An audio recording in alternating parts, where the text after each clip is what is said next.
बिहार के पूर्व कृषि मंत्री अमरेंद्र प्रताप, और जिस प्रकार से लगातार इनके बयान आती है कि जब से सरकार बदली है बिहार की तस्वीर बदल गई है सर।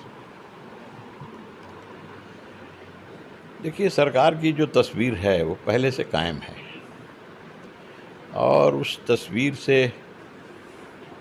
तस्वीर को याद करके उस ज़माने के लोग आज भी तो है ना, जी। उनके मन में भय पैदा हो जाती है, शरीर में सिहरन पैदा हो जाती है।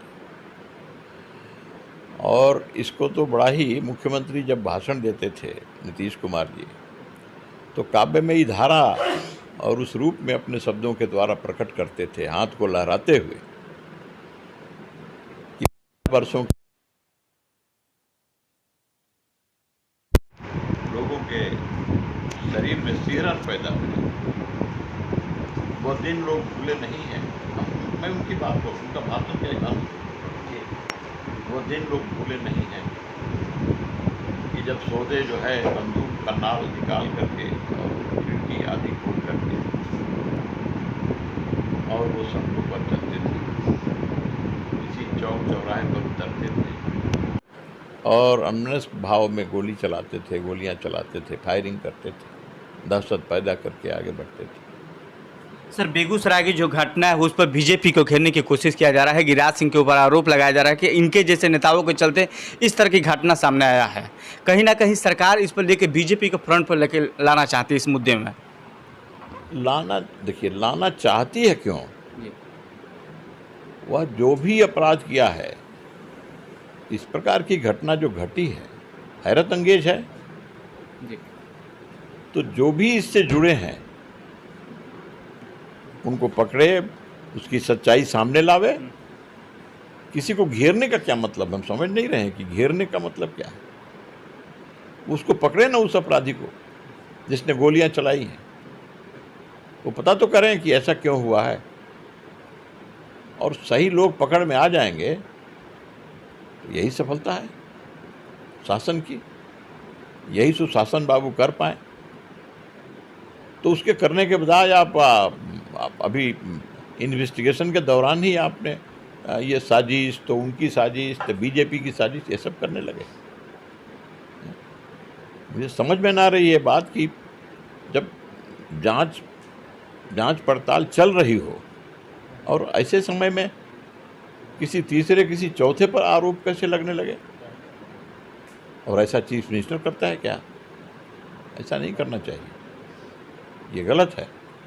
जांच की दिशा बदलने की कोशिश हो रही है।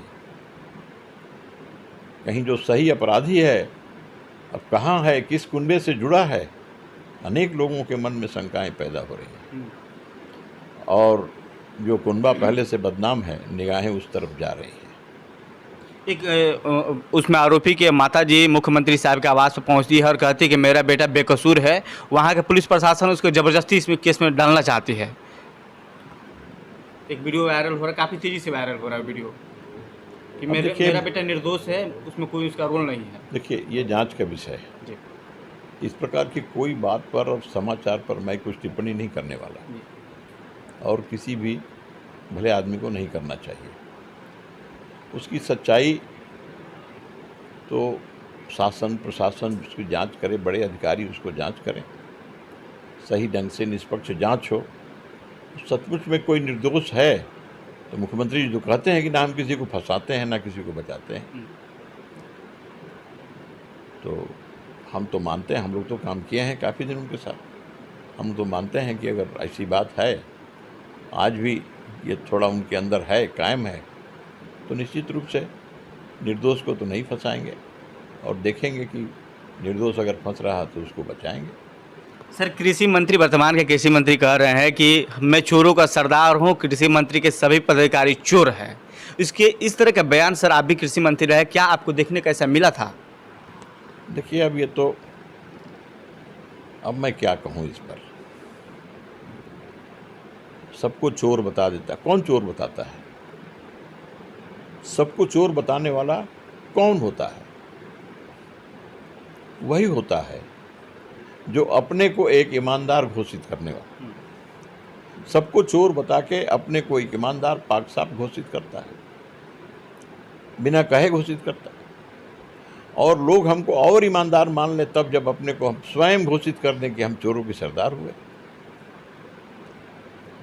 ये तरीका नहीं है ईमानदार बनने का। ईमानदार बने और ईमानदारी उनकी जाहिर है, जग जाहिर है, सब जानते हैं।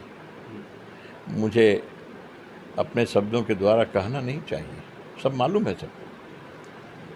तो काम करने से जो अच्छा काम करेंगे आपकी ईमानदारी आएगी।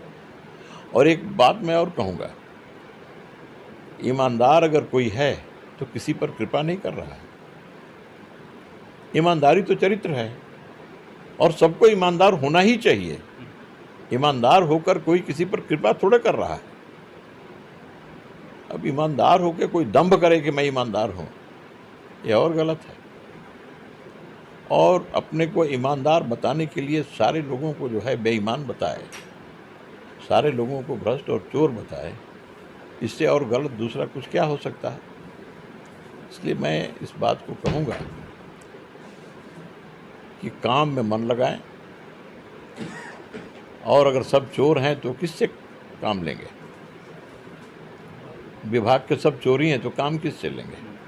इस तरह से और सर जब तक सब विभाग चोर के हैं तो लोग जो आएंगे सब चोर ही आएंगे, जी तो काम कैसे करेंगे?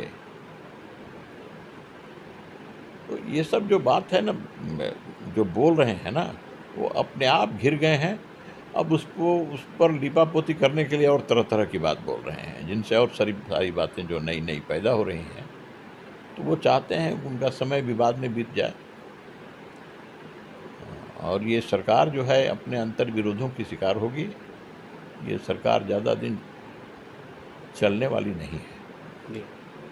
तो आपने देखा कि जिस तरह से कृषि मंत्री का बयान था, उसके बाद से साफ तौर पर कहा जा रहा है कि पिछली सरकार में भी आपने देखा होगा कई पदाधिकारी चोर थे जो उजागर नहीं कर पाए। मैंने आते ही देखा कि कृषि विभाग के पदाधिकारी चोर है और मैं चोरों का सरदार हूँ। ये था बयान सुधाकर सिंह का। उसके बाद से बिहार के राजनीति में एक बार फिर से भूचाल देखने को मिला था।